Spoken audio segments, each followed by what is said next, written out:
Bonjour à tous et bienvenue dans Ça bouge dans Lyon, j'espère que vous allez bien. Aujourd'hui, en actualité, nous allons parler des marchés de Noël à Saint-Georges-sur-Beauche. Nous passerons aux événements avec des escargots de Bourgogne en dégustation, avec pour enchaîner la météo et la découverte iconaise. On est parti.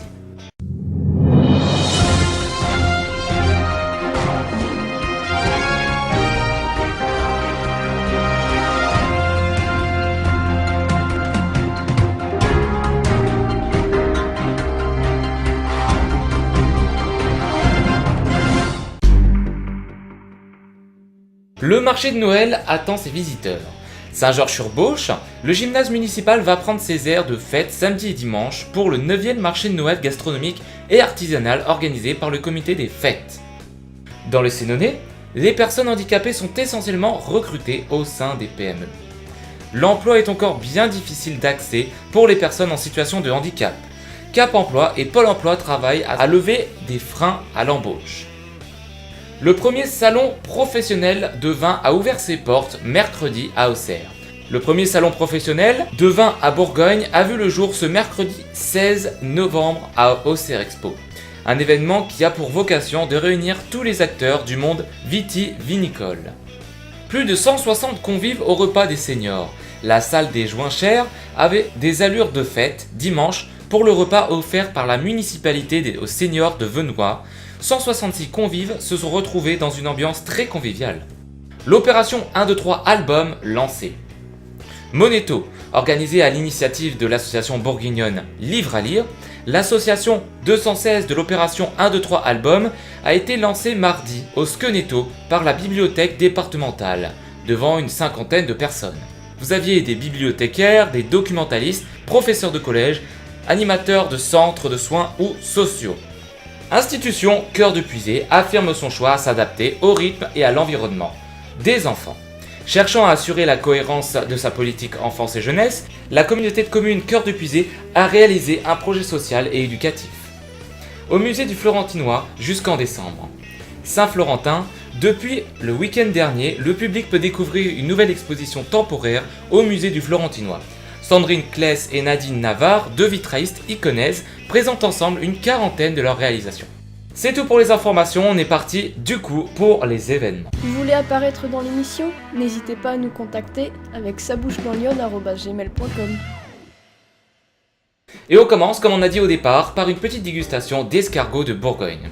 Et ce sera à Chablis le 26 novembre de 9h30 à minuit. Découvrez l'escargot de Bourgogne, maison de bio, cuisiné par notre chef Beaujard.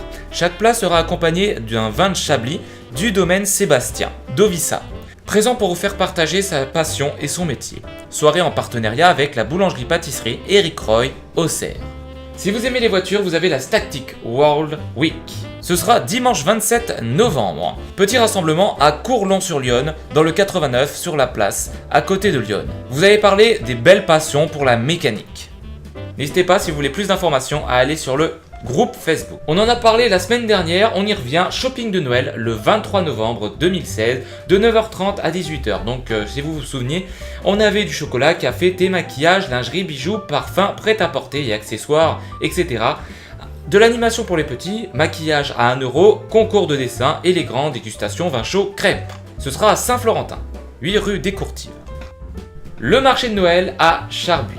L'association des assistantes maternelles de Charbuis, les Frimousses, organise son 5e marché de Noël artisanal et gastronomique au foyer communal de Charbuis.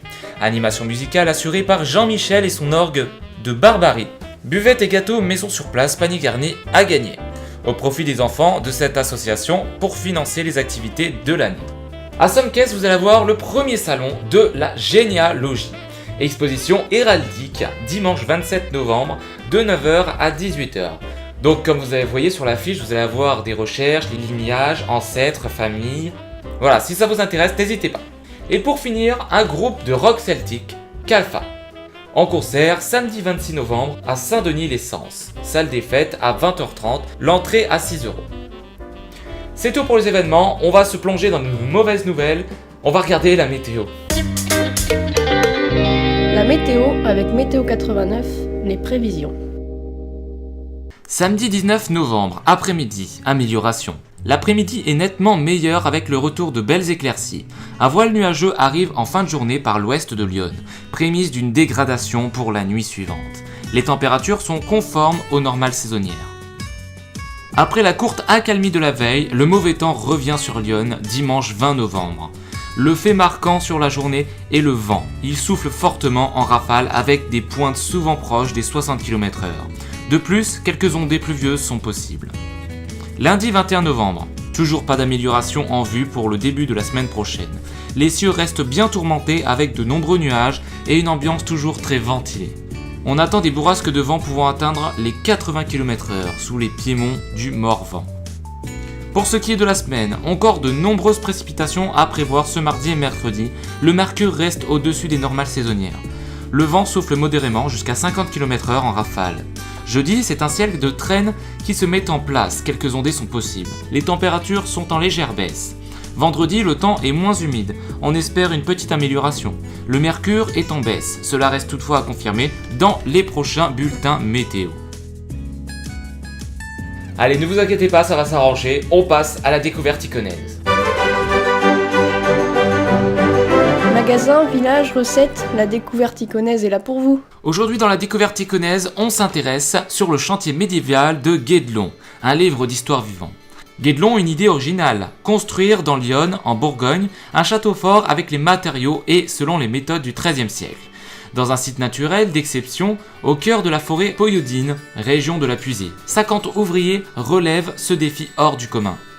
Situé en Puisée, cours de la commune de Treigny, le chantier médiéval de Guédelon permet d'assister à la construction d'un château fort dont les travaux sont prévus sur 25 ans, début des travaux en 1997. La visite guidée du chantier propose l'observation et l'explication des techniques de construction et utilisation des matériaux employés au XIIIe siècle. À découvrir les carrières de tailleurs de pierre, les bûcherons des charpentiers, les charretiers, les potiers, les cordiers, les maçons, et à voir également le village avec les loges des œuvriers, les écuries, les animaux d'élevage, moutons, chèvres, basse-cour. C'est tout pour cette émission, merci de nous avoir suivis. On se retrouve la semaine prochaine pour la nouvelle. Je vous souhaite une très bonne journée et une très bonne semaine. À très bientôt.